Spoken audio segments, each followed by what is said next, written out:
Hey, Raf and Joel here for another episode of the Radical. Sorry. I don't know why. Okay.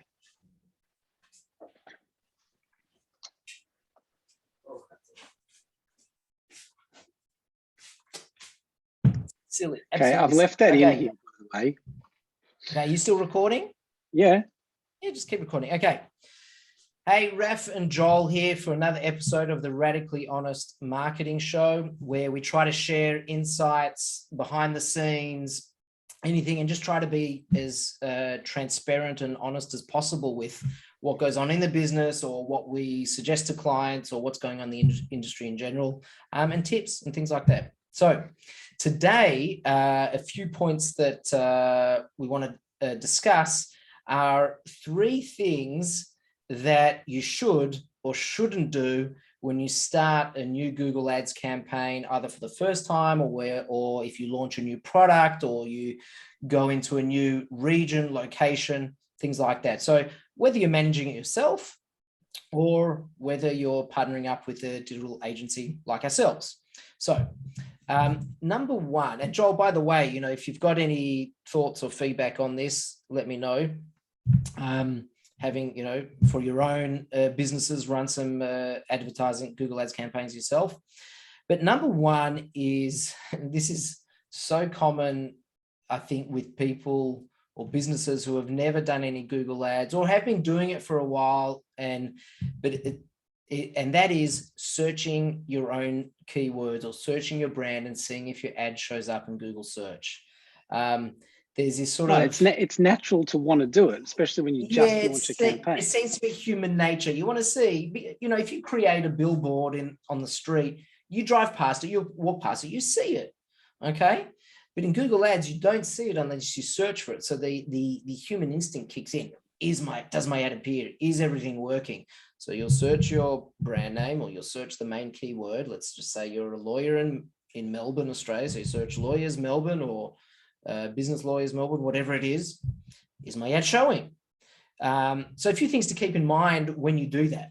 One is you've got potentially maximum 4 ads at the top of the page, 3 ads at the bottom of the page, and then you've got page 2, page 3, and page 4 as well. So that comes into it. So you might not see your ad at the top, but it could be that your ad was at the bottom, or it could be your ad was on one of the further pages. Our general philosophy is you try and be at the top of the page in that top section as much as possible where budget allows. Eyeline is byline, as they say in the supermarket world.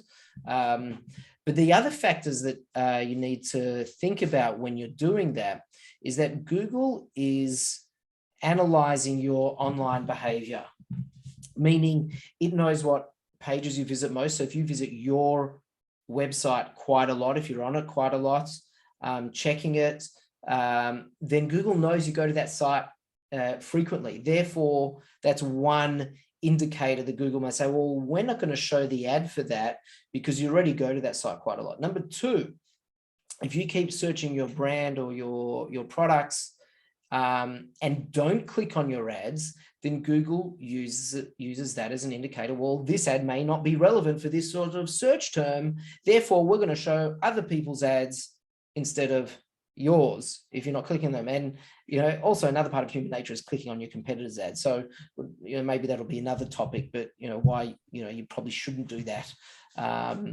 in a very religious way, consistent way. But so those are the sorts of things that Google will look at and say, well, hang on a second, if you're not clicking on this ad, which is your ad, well, we're not going to show it as much. You're actually having a negative impact on your potential performance within Google Ads.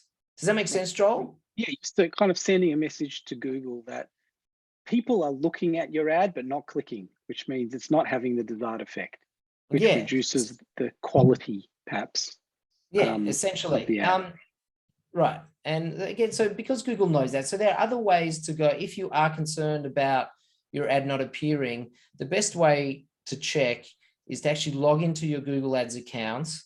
And there is an option at the top of the portal where you go to tools and then you go to ad preview and analysis. And there you can actually type in a keyword and you can select which location you want, which device you want, whether it's mobile or desktop, and you can search and see if your ad is working. It will tell you, yes, your ad is working, or no, your ad is not working, because actually your ads are scheduled to go off. That's another sort of like subtopic. You know, some people say, oh, my ads aren't working. We say, well, it's 6:30 p.m. Your ads only run till 5 p.m. or your budget has run out. That's sometimes why an ad might not appear either.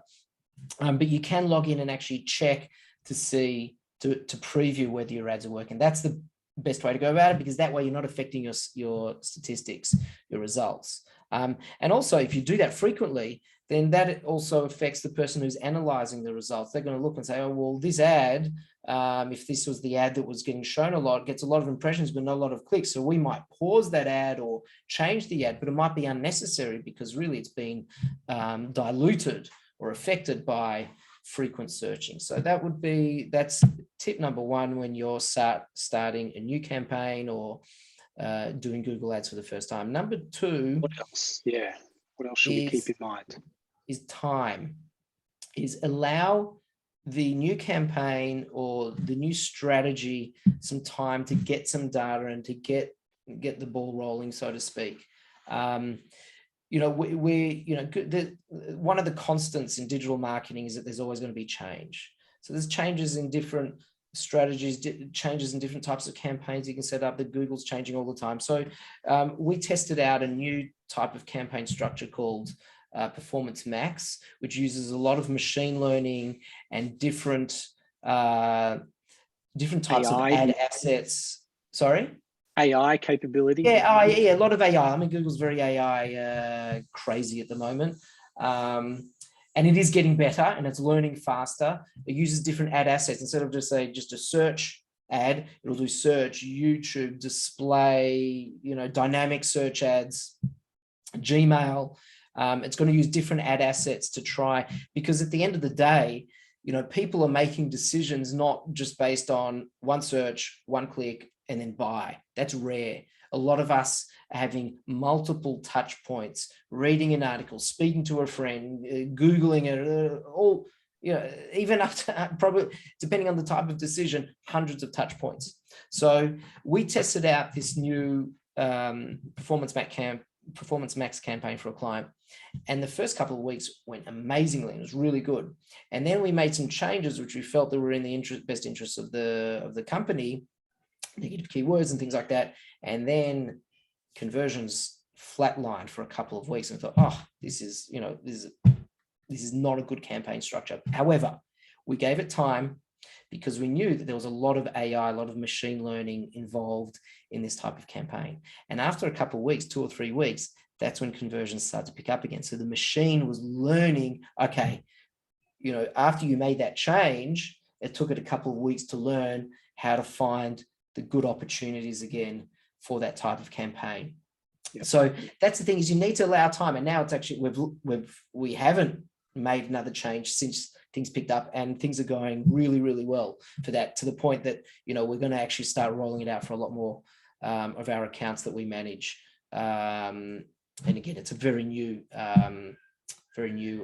type of campaign, Performance Max. So that's number 2, right? So that's time. Number 3 is budget.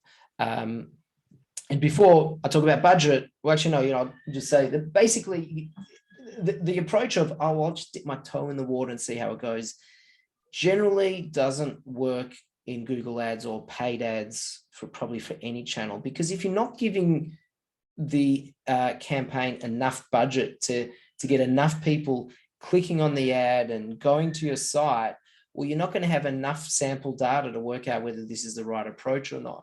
Imagine you've got a shop and you've spent tens of thousands of dollars, maybe hundreds, of setting up the shop, buying the product, getting the staff, and you put that shop in a side street that barely any people walk past, and a few people just walk into the shop or walk past the shop. Then after a little while, you're going to say, well, maybe this isn't the right business, or our products aren't good, or whatever. But you haven't put yourself in the right bit of real estate. Whereas if you put yourself in a busy area, a commercial area, there's lots of cafes and lots of people walking past, depending on the type of business that you are, then you're going to get a lot more people walking into the shop, seeing the shop, coming in, and you're going to know much faster whether this is a successful business or not. And the same methodology has to apply to your website, to your business online.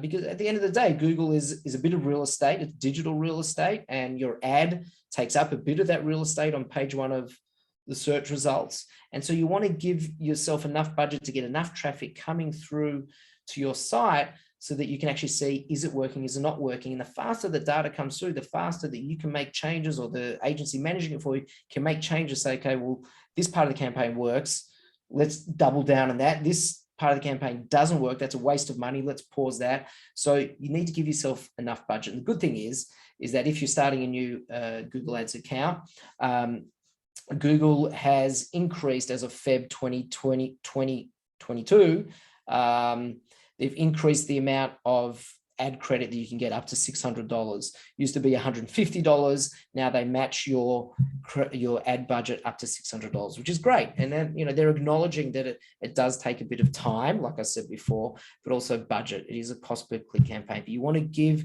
yourself the best bang for buck as fast as possible. And then you can actually get better performance faster that way.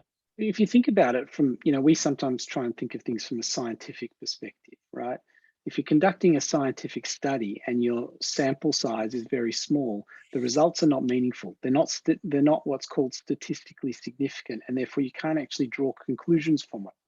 Yeah. Whereas if your sample size is large enough, then you end up with meaningful data that you can then draw conclusions about in terms of what's working and what's not working, and you can make changes based on that. Yeah, exactly. That's a very scientific way to explain it, but that's exactly correct. So look, those are 3 tips. These are like 3 general suggestions that I think that you should have in mind when starting a new campaign account. Happy to hear your feedback if you feel there are any other suggestions, or if you have any questions. And if you like our content, like what we're sharing with you here, feel free to subscribe to our channel, like our videos, so that Google knows, this is going back to what we're talking about, so Google knows that the information is relevant and could help other people out there. So thank you for listening, and thanks very much, everyone. Take care. All the best.